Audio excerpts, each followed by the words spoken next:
సొంత పార్టీ నాయకులు ఆ విధంగా వెన్నుపోట్లు దిగుతూ ఉంటే వేమిరెడ్డి ప్రభాకర్ రెడ్డి గారు తాను వద్దు అనుకున్నాడు, నిర్ణయం తీసుకున్నాడు, తెలుగుదేశం పార్టీలో చేరాడు, అభ్యర్థిగా పోటీ చేస్తున్నాడు.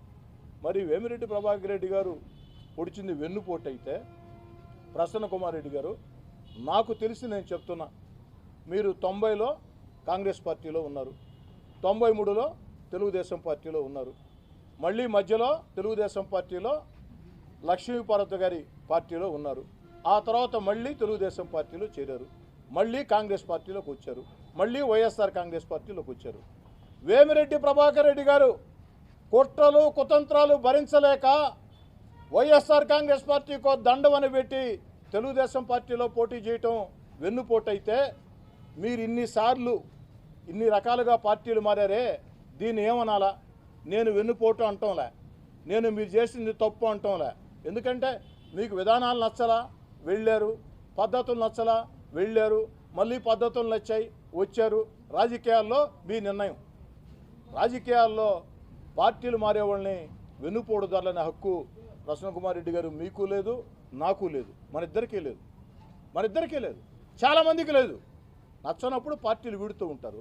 పార్టీలు వీడటం వెన్నుపోటు అయితే ప్రసన్న కుమార్ రెడ్డి గారు మీరు చేసింది ఏమిటో నేను వెన్నుపోటు అంటంలే, మరి ఏమిటో మీరే సమాధానం చెప్తే బాగుంటుంది. ఇకపోతే ప్రసన్న కుమార్ రెడ్డి గారు ఓటమి భయంతో ఇష్టారాజ్యంగా మాట్లాడుతూ ఉన్నారు. ప్రసన్న కుమార్ రెడ్డి గారు ఇకనైనా పద్ధతి మార్చుకోండి. నేను మీకు చాలా గౌరవంగా హోందాగా సమాధానం చెప్పాను. వేమిరెడ్డి ప్రభాకర్ రెడ్డి గారి మీద, వేమిరెడ్డి ప్రశాంత్ రెడ్డి గారి మీద మీరు ఇష్టారీతిగా ఆరోపణలు చేస్తూ ఉంటే ముఖ్యమంత్రి వైఎస్ జగన్మోహన్ రెడ్డి గారిని ఆదర్శంగా తీసుకొని జగన్మోహన్ రెడ్డి గారు సొంత చెల్లెల్ని చిన్నాన్న కూతుర్నే వ్యక్తిగతంగా ఏదైతే మానసికంగా వ్యక్తిత్వాన్ని హననం చేసే రీతిలో యూట్యూబ్ ఛానల్ ద్వారా, సోషల్ మీడియా ద్వారా, సాక్షి టీవీ ద్వారా, సాక్షి పత్రిక ద్వారా చేస్తున్నాడు కదా, నేనేం తక్కువ తిన్నానని చెప్పని జగన్ గారిని ఆదర్శంగా తీసుకొని మీరు ప్రశాంత్ రెడ్డి గారి మీద ఇష్టారీతిగా మాట్లాడితే ఈ రోజుకైతే చాలా గౌరవంగా సమాధానం చెప్పా, పద్ధతిగా సమాధానం చెప్పా. కానీ వేమిరెడ్డి ప్రభాకర్ రెడ్డి గారిని అభిమానించే వాళ్ళందరూ కూడా ఎంత పద్ధతిగా సమాధానం చెప్పేవాళ్ళు ఉంటారనుకుంటే భ్రమ. ఖచ్చితంగా మీదైన భాషలో మీకు కూడా సమాధానం చెప్తారు.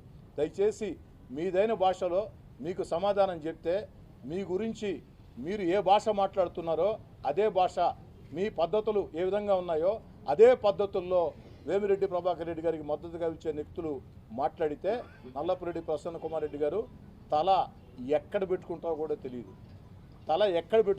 తెలియదు.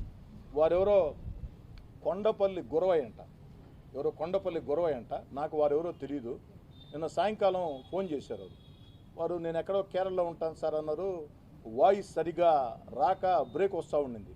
వారు నాకు చెప్పింది ఏమిటంటే, ఈ విధంగా వేమిరెడ్డి ప్రభాకర్ రెడ్డి గారి గురించి ఆయన గురించి మాట్లాడటం ఒక రకం, ఎందుకంటే మగోళ్ళు సమాధానం చెప్పుకోవచ్చు, కానీ వేమిరెడ్డి ప్రశాంతి గారి గురించి మాట్లాడుతూ ఉంటే నాకు బాధ వేస్తుంది.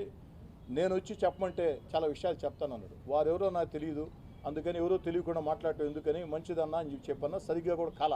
కాబట్టి కొండపల్లి గురవయ్య లాంటి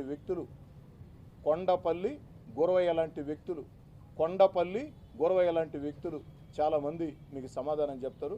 దయచేసి ఈ జిల్లాలో ఒక హోందా రాజకీయాలు ఉన్నాయి, పద్ధతులు ఉన్నాయి. ఈ ఎన్నికల వేళ కూడా పెళ్లిళ్ళు జరిగినా, అశుభ కార్యక్రమాలు జరిగినా, ఎక్కడైనా ప్రత్యర్థులు ఎదురైతే నవ్వుతూ మాట్లాడుకోవటం, యోగక్షేమాలు మాట్లాడుకోవటం ఈ జిల్లా సంస్కృతి. దయచేసి ఈ జిల్లాలో ఆ సంస్కృతిని చెడగొట్టవద్దు. ఇష్టారీతిగా ఇష్టం వచ్చినట్టు మాట్లాడవద్దు. మీరు ఇష్టారీతిగా ఇష్టం వచ్చినట్టు 4 మాట్లాడి 40 మా చేత మాట్లాడించుకోవద్దని చెప్తూ ప్రజలకు కూడా మనవి చేస్తూ ఉన్నా. ప్రజలారా ఆలోచన సాగించండి.